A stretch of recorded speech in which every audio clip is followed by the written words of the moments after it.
Are you recording over there? Mm-hmm. See that red light? I think that means it's recording. Red means recording. Okay. We're live. Live from the closet. Live from the closet. I could have been famous by now. Honestly, just like I could have been feeding my child. Jebediah. I love that never one. gonna be my child's name. Jebediah. I don't like starting. It doesn't feel as weird to be in front of the camera. It just kind of feels weird to be talking to you in my closet now. Yeah, with like light. With Yeah. light and we're And being the recorded camera and other people are probably going to listen to this. It's just well, like, now it's weird. Damn, your chart looks nice. I did that in like 10 minutes. Your chart looks nice. Did you like draw it out or? Like, a little, but like just a little. Oh, that's cute. Speaking of these charts, Uh-huh. hi guys. Hey. We're back here for episode 2. You thought you'd seen The Last of Us. You almost had us there in the first half. And we forgot to introduce ourselves, so my name is Carla, but Liz calls me Carl. And my name is Alyssa, but Carla calls me Liz. And we're Liz and Carl.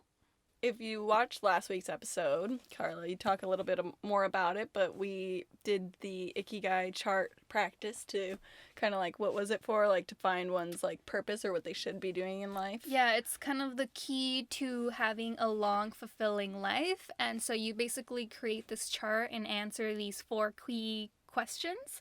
And then once you go ahead and fill that out, and then that should kind of give you a general guide of what you should be doing with your life. And it's definitely not going to give you an answer of what your life purpose is going to be or anything, but it's just going to be a great, like, first step towards that. Both of us did it because we didn't want to be hypocrites. This is my chart. I guess I'll go first since I just showed it. But, so the point is, like, you have to do 4 different sections: what you love, what you're good at, what you can be paid for, and what the world needs, correct? Mm-hmm. And so I did kind of like a Venn diagram type of thing. And I found it interesting that when I started by thinking of a lot of like tangible things, like the people that I could touch and like the things that I can actually do, like art and stuff like that. But as I went through the chart, like I think I ended with more like abstract, intangible things in mind. And so I started with like art and food and friends and roller skating and dancing and stuff like that is what I love, what I'm good at. I'm decent at drawing. That one was really hard for me actually because I don't know what I'm good at. I don't know what I'm good at. And I think that what I'm good at hasn't really been shown to me yet too. So figuring that out. TBH. TBA. I meant, but TBH works as well. Like TBA. TBD? Like to be determined? I like that better. TBD? Okay. TBD. All this. Just do it. Lipstick and my Valentino white. Continue. TBD is what I meant. And I think that I'm good at leading a group. I think I'm good at planning events. I'm good at blabbering. I'm good at seeing both sides. So here I kind of like start to get more abstract as I'm like trying to think of like what I'm good at. And so I'm like, things that you could be paid for. I guess you could be paid for selling art, party planning, and I could be paid for like therapy. That would be kind of cool, but I'm definitely not or nowhere near being certified. And then what the world needs. My sections, this was the smallest one because it was the hardest one for me to think of because I was trying to like put in the things throughout the chart to incorporate it into the last bubble. And so I think that the world needs people to listen. I think it needs diversity and inclusivity. So I don't know if that's like kind of the lines of this practice, but that's what I came up with. I just found it interesting. Yeah, but it's cool to see how you said that at first you started off with like very tangible things, and then as you were filling out the chart you realized like, oh no, there's like all these other things too. So that's really cool, and that's why I find this to be really like interesting because it kind of forces you to think a little bit like differently.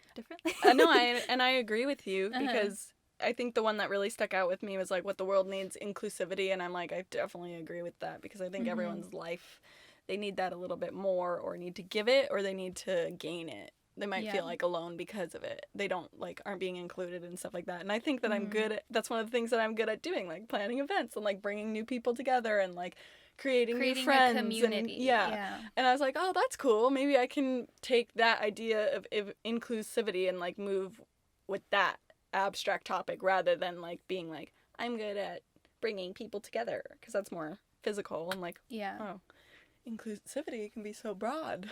Yeah, that could be a lot. I can practice that like at work too and be like, oh, well, this person should come too, and now it's just like in my brain. It could even be like including someone in a conversation. Exactly. Like something as small as that. No, that's big though. Yeah. Because I know that there'd be times when I'm just like, dee, ba, dee, ba. For mine looks a little different than yours. So this one's mine. Mm-hmm. I did mine more kind of like a web, just because that's how I think with what the world needs. That one has the least amount, and I think it's because I also used like kind of very general words like you did, like inclusivity, diversity. Mm-hmm. So I wrote down compassion. I think that there just needs to be way more compassion, I mean.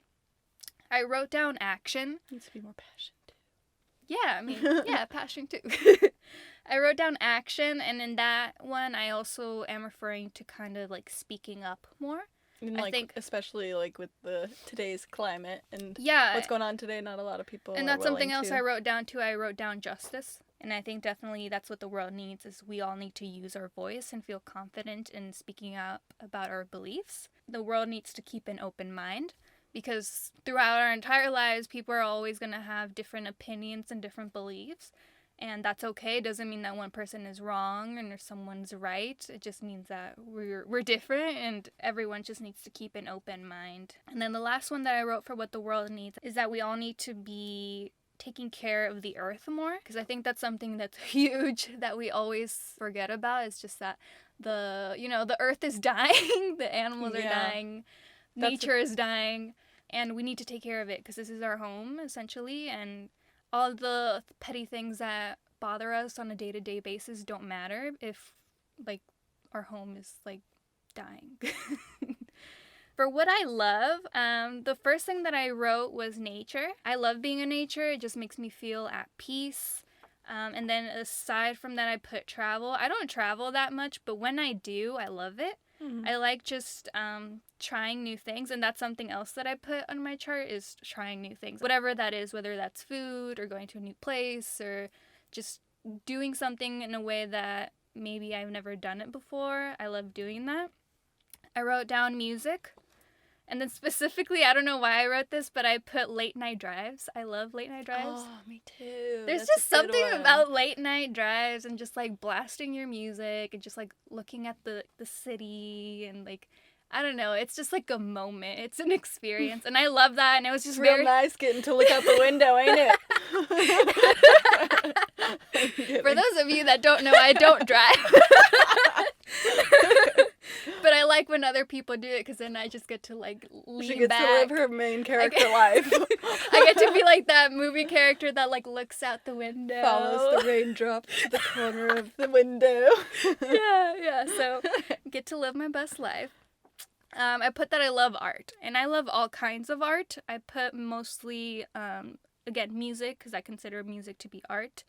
And then poetry. And then this isn't something necessarily that I love, but I'm extremely intrigued by, which is pop culture and the entertainment industry. You know, you always know the facts. You're like, yeah, no, they like, that wasn't a thing like 3 months ago. And I was like, wait, what? No way.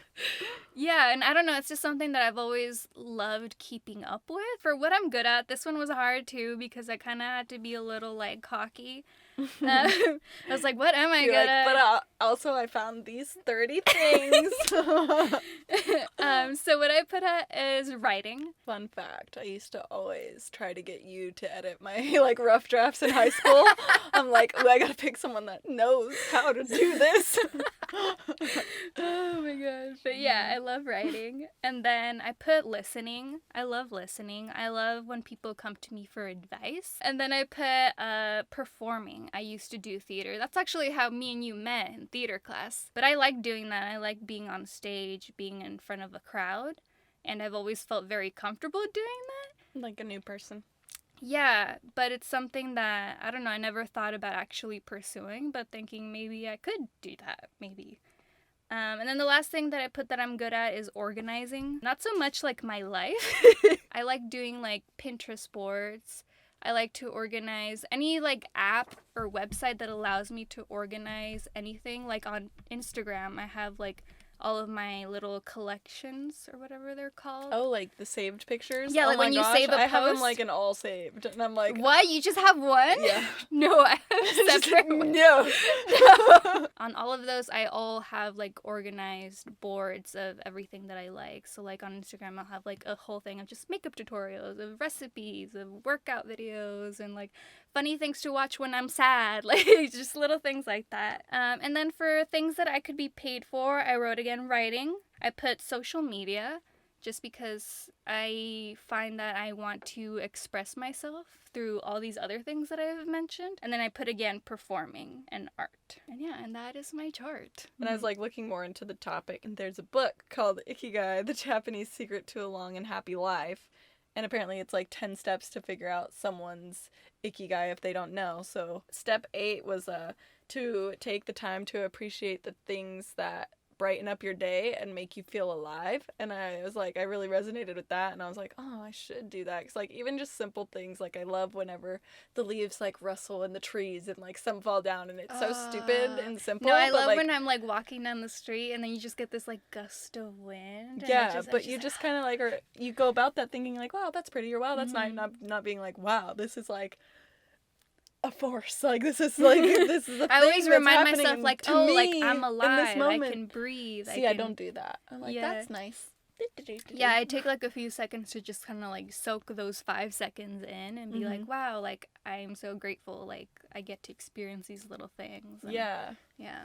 Just to take that little time. And that was something that like I'll also take away from it, from learning a little bit more about the Ikigai, that can just make you a lot happier, realizing the little things. Yeah. Which kind of brings us into our topic, but Today's topic.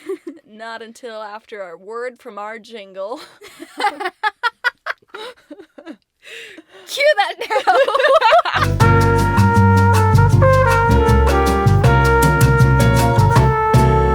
And we're back. Did you miss us for those 10 seconds? Have you ever felt really stuck?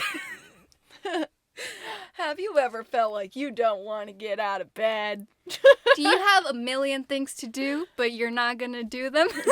Well, you've probably come to the wrong place, but we'll tell you that we've felt like that too. I've been in a rut.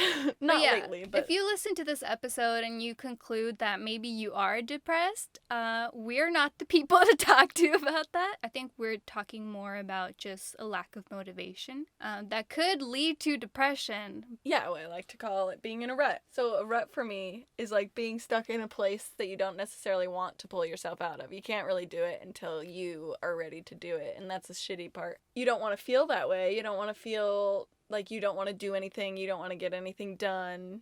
Okay, What's a rut? What's a rut?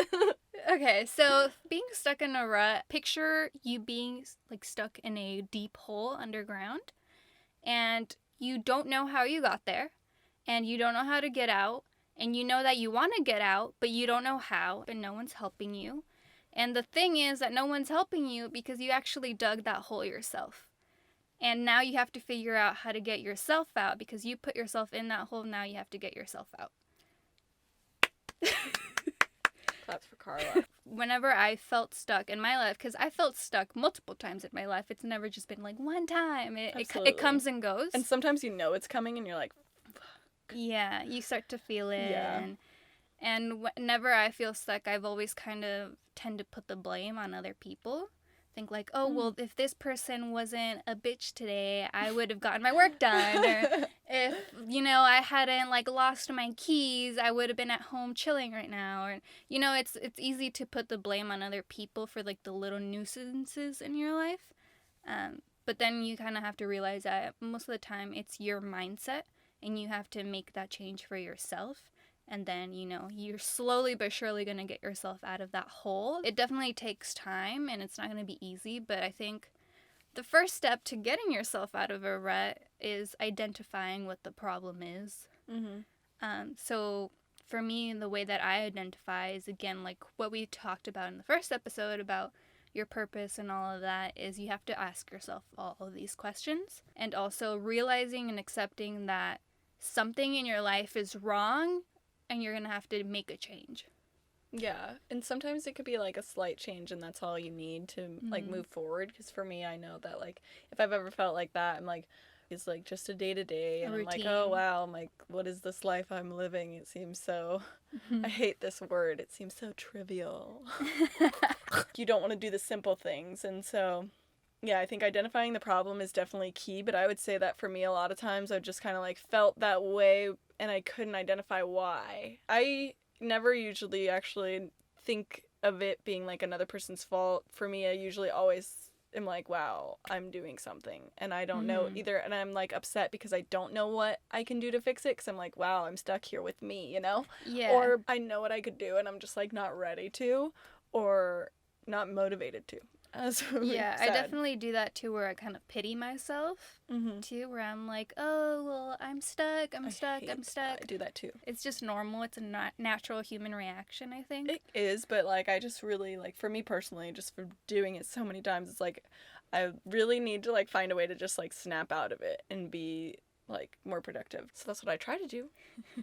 So how do you identify the problem? I would say it's a little bit hard. It depends on the person, because like I said, sometimes you might not be able to identify it and you just kind of have to wait and like wallow until you're like, oh, or actually I'm realizing this, talk to people, because they can honestly like give you a different point of view or a different perspective about what you're feeling that you didn't even know, and they could be like, well, you have been doing this lately, or you're this lately, and then you're like, oh crap, yeah, I was doing that. yeah, I have been like that, like, or this has changed in my life, and like that you don't realize, or another person's life, and you're like, oh, okay, and then you can move towards fixing that. People are there for you. If they're your friends, they should be there for you, and talk to them about these things. Tell them you're feeling that way, even if you can't even quite identify it. I do that all the time, and I'm like, I feel sad today, and I don't know why, Carla. I don't know why, and then it's just kind of like,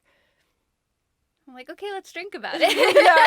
yeah, and then it's like you might get to the root of it in that moment. I think that's happened a lot in conversations with friends. It's like, oh, you're right. Like I said earlier, like, this is because of this, and so that helps to express it. And even if, like, let's say you express how you feel to a friend or a family member, and they maybe not give you the best advice, or they won't tell you what you want or need to hear, even just talking about it is going to make you feel better, and it kind of feels very comforting too.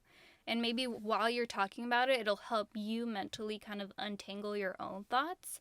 So I think that's the best thing you can do. Like, if you really do feel stuck and you do feel like unmotivated and you're not doing the things that you used to do that made you happy, and you're not working on anything, then definitely talk about it, and then, go from there. Yeah, I think that it's okay to ask for help. Like, I've had to ask for help, or even just ask for a hand. Like, even if you're just like, hey, let's go get lunch sometime, or I need to see you, like, whatever intensity it is, it's always nice to get that reaction of love back. Because you don't know, maybe one of your friends is also going through the same thing, which has happened to me, where I'm like, hey, so, like, this has been happening in my life, and, like, and then they're like, yeah, same, I'm glad you said that, and then you just kind of bond over the fact that you don't know what you're doing, and you're both sucking right now. Well, that's how I feel. I feel like I'm a sucky person whenever I'm like in a rut like that, and I'm like, ugh. How would you say that you have identified that you were stuck in the past? Like, what, like, in a past experience? I think you can immediately feel it. For me, at least, I'm just like, ooh, wow. I don't want to do anything. Like, I don't even want to distract myself with little things. I watch a lot of TV, I've realized. Like, I watch a lot of TV, and, like, I don't watch much now. I would love to, but, like, I just always get so low whenever I'm, like, only watching TV. And it's not because of TV, but I just happen to want to do that, and only that, because I can just lay there. It's like escapism. Exactly. And which, like, that's the reason why I think both of us started this podcast, is we were in a rut, and I was, like, at the point ending my rut, and I was like, I need to do something. I need to do something big, something to kind of keep me distracted from getting that mindset again, which once you're out of it is kind of like the game. It's like keeping yourself distracted from ending up in that place, because that's another thing, is that I tend to be pretty bored when I'm in that place. Yeah, it is boring, and it's lonely too, I feel. And as maybe a cause of boredom too. And so keeping yourself occupied with a task or a project, that's good, for me at least. Yeah. I wouldn't even say that it's bad to, like, some people are like, oh, it's bad to be, like, to keep yourself distracted. Like, you shouldn't keep yourself distracted. You should, like, get rid of it. And I'm like, I don't think it's bad. I think that is getting rid of it. Like, it's not like whenever I stop this, it's going to happen again. But sometimes it could be, like, a slow steep where you're like, oh, I feel it coming. And then you're just, like, out of low. And then it's hard to pull yourself out of it. And sometimes it could literally just be like, oh, wow, I figured it out. It's different every time, yeah. For me, I've noticed that most of my big ruts, if you will, I've never realized that I was in it until I was, like, really, like, deeply in it. Like, I like I said, like, I would put the blame on other things, or I would even put the blame just generally on life. Like, life is against me, and I would play that Parents gave birth to me. Yeah, like, I didn't choose to be alive. And so I would kind of play this little blame game of, like, oh, like, life isn't fair and all of this stuff. And it wasn't until I was really, really into this rut that I realized, like, oh, something is wrong. Like, this isn't me. It's my environment. And that goes to my first thing that I realized that was wrong is my environment. And that could be anything. That could be physically your environment, like where you live. Who you live with, your friends, who you surround yourself with, because I definitely huge believer that you are a product of your environment.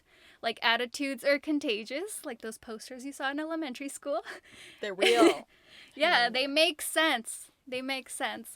And it was so true. And then once I changed my environment and surrounded myself by loving people and lived in a place that made me happy, that it changed everything. And I think that led me towards, like, pushing me towards getting out of my hole.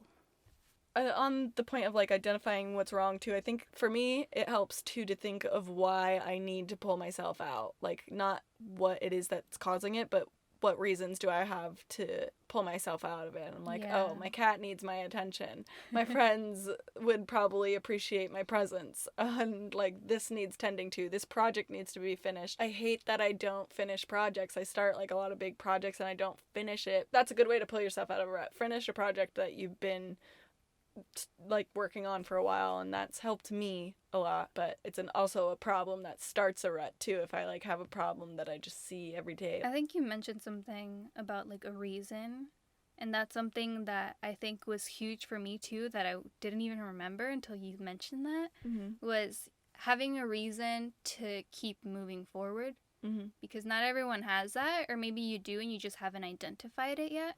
But that was a huge thing that helped me move forward as well, is thinking about the future. And again, like, kind of goals. But one thing that really, really helped me was, I'm going to mention BoJack Horseman again, but I really like that show. If you haven't watched it, highly recommend. But there's a scene where Princess Carolyn is talking about, she's having, like, a really bad day, and she's kind of stuck in a rut too in that episode. And she talks about how what she does to make herself feel better and to kind of keep going is she imagines her great-granddaughter making a presentation about her life and kind of, like, her future, and, like, how do I want my great-granddaughter to explain what my life was. But I think of, like, my niece or, like, my future kids, I want them all to look at my life and think, like, wow, my aunt or my mom was really cool. Like, she was able to push through all of these obstacles. And I think, okay, like, I need to be this amazing person for the people in my life. So one of the things that I really like to do, especially because, as you have learned and as I will keep mentioning, I don't express myself that much, and it's very hard for me to do. So one of the things that I like to turn to is doing my own research on how people get out of ruts. So I've read a lot of articles and stuff, and there's also a lot of self-help books, but that's a great resource if you don't want to talk to anyone yet. Talking to your friends is also research. So Yeah, honestly, you're gaining something from their experience, which is unfortunate for them. But like, if they're giving you advice about it, it's fortunate for you, and they want to help you out. It could lead you to things that you do daily to help yourself get out of it, to start putting dirt back in that hole. I'm not as good at this as you were. But well, you would like dig yourself out. Yeah, and one of the counterproductive things is I would do little productive things throughout my day to distract myself from what I really needed to do. And so I'd be like, oh, well, I have to do the dishes and do this and like put away my laundry, which I like never do. And then I have to do all this stuff before I get to this one. And then I can do this one big thing. And then like by the end of the day, I'm like, I've done all this. Oh, well, I only have like an hour before I want to go to bed. So I'm going to like watch TV for this hour and like treat myself. But I'm like, treating myself from what? Because I could have done those little things on another day. Yeah. And like, I do that a lot where I distract myself with these little chores to make myself seem productive. Because I don't like telling anyone that I didn't do anything whenever they ask, like, what did you do today? And I'm like, I don't ever want to be like, nothing. And I need to stop doing that and just like, nip it in the bud. What could you do that's good to pull yourself out? To make yourself get besides shit done? like expressing how you feel. Yeah. For me, I really like to make lists about like the things that I need to, like how you said like you distract yourself with little things, where I make a list. So I make a list of realistically what can I get done today. And I really like to ask myself and like prioritize like, okay, like can I really do this today? Can I really get done? And you have to be very honest with yourself. I'm like, realistically, I can only get done like 2 of these things on my list because that's all I have energy for today. And so I make sure that I do those 2 things because I set myself to do them and I wrote them down. And I'm like, all right, we're going to do it. And then I might hate it. I might, get anxious about it sometimes, depending on what it is. But I was like, all right, I'm going to do it. And then I just do it. And then sometimes I'll still push it off. But it depends. I just kind of, again, I prioritize. I'm like, can this be pushed off? Mm-hmm. Yes or no? And then if it can, I will push it off to like the next day or the next week or whatever and do that. But I like to have a good balance of, like work and play where like I'm productive this many hours in a day and then I rest this many hours in a day. For me, I never feel productive enough. And that's a problem for myself because that brings me to this thing called the hedonic treadmill or the hedonistic treadmill. I think it's hedonistic, where it's just kind of like a theory that like no matter how much you have or how much you fix, that you'll always kind of like be in a rut or like it. The theory kind of revolves around money, though, but I think that it applies. It's like someone who's poor could be way happier than someone who has worked to get all the money in the world, but they still, now that they're at that position in their lives, there's another goal. There's another goal that they have to achieve. For more. Yeah, they always are going to want more. Whether that's like good in terms of like bringing you up, some of the people who are in poverty like can be the happiest, and this isn't like unknown, but that's what the theory is called, that you won't ever achieve like true happiness if you're always reaching towards that goal. I think that's definitely has applied to my life because I'm at a position at 22 that I wouldn't necessarily think that I would have been at, and I'm still like, I'm not doing enough. Like, every day I'm always like, yeah, but I still didn't do enough today. And I think I do need to give myself a little bit more of a break sometimes.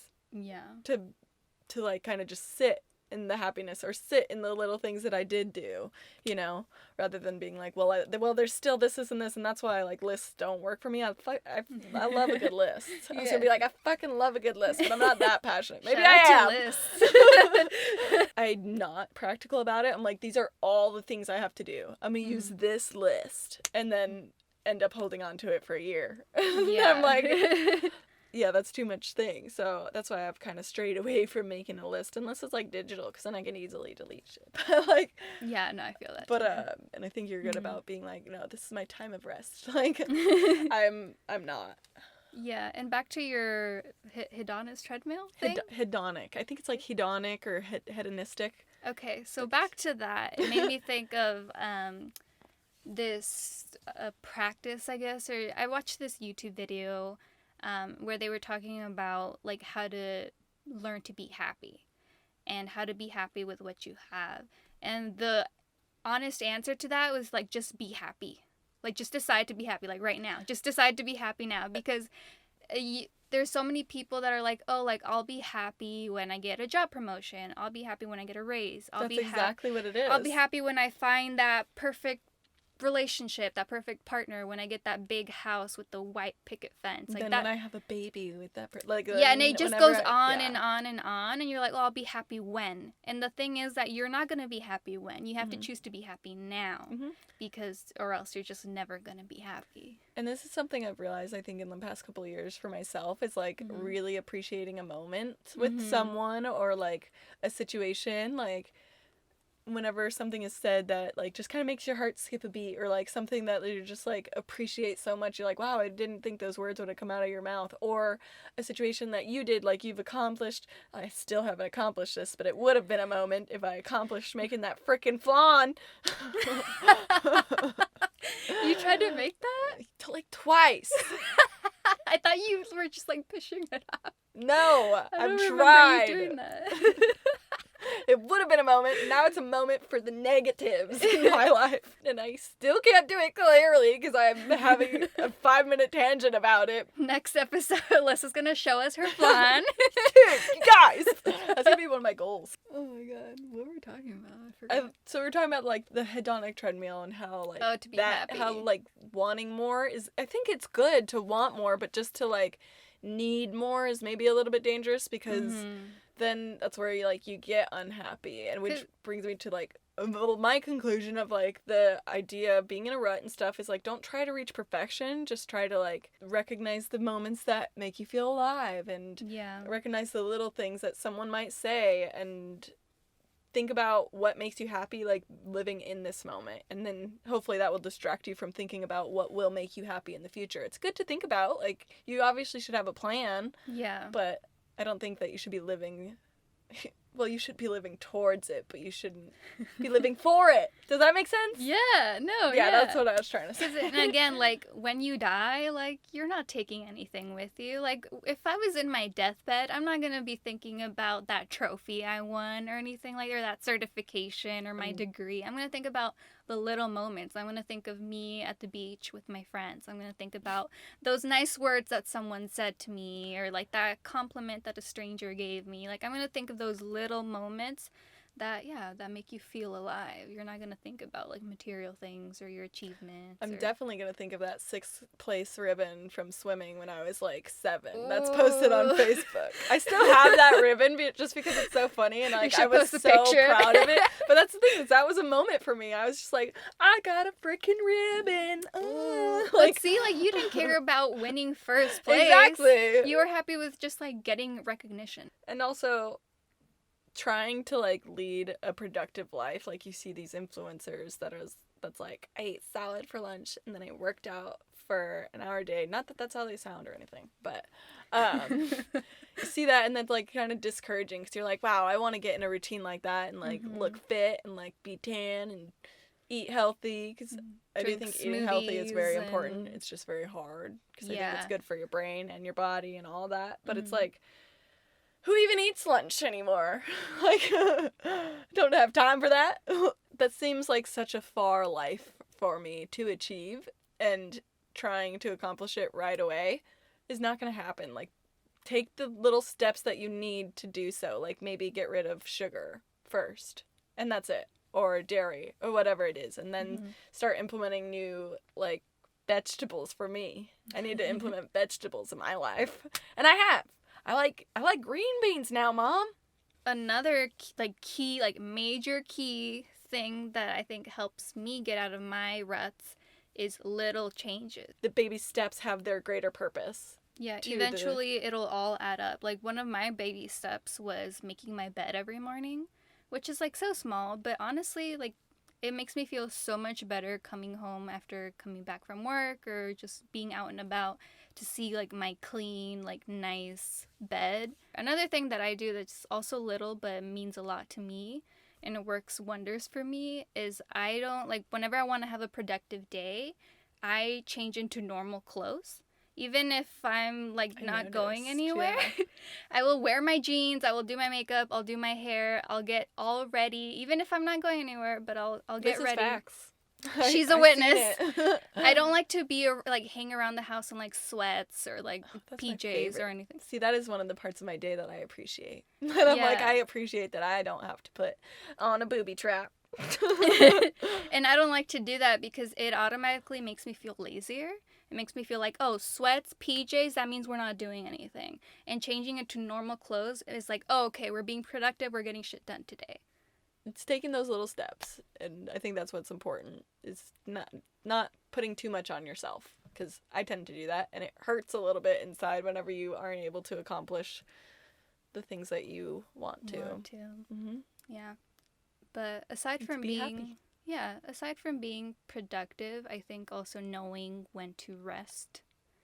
Like how you said, like, it's really hard for you to make yourself just slow down.